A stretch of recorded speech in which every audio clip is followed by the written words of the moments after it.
So yeah, your experience it mirrors what a lot of people are probably sat at home thinking about just now. Do you think there's a bit of a paradox with sex in the sense that the more you think about it and worry about it, the harder it becomes? Yes, absolutely. So what do you do? Just not think about it and worry about it? So it's quite interesting because there's also something else that happens when we get turned on, which is that we get this attentional focused narrowing.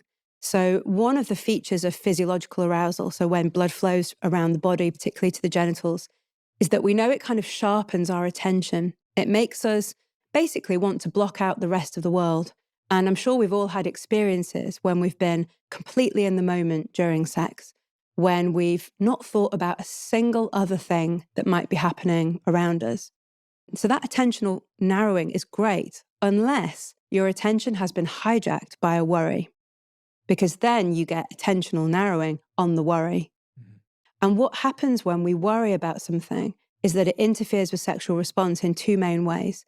The first is that it takes our attention away from what's erotic, and that turns down the arousal and pleasure, like we talked about earlier on the TV. The second thing that happens is that when we worry about something, that activates our sympathetic nervous system, sending chemical messages around the body saying, don't have sex, there's something to worry about.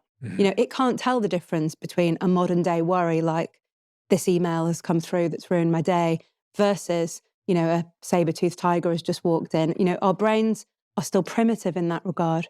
So what happens is that switches off our sexual response. It might mean that you struggle to get turned on. It might mean that you struggle to feel anything. It might mean that your body doesn't work in the way you want it to. And then, of course, the next time you go into it, what are you thinking? You're thinking, what if it doesn't work? You talk a lot about expectations and the role that they play in sex.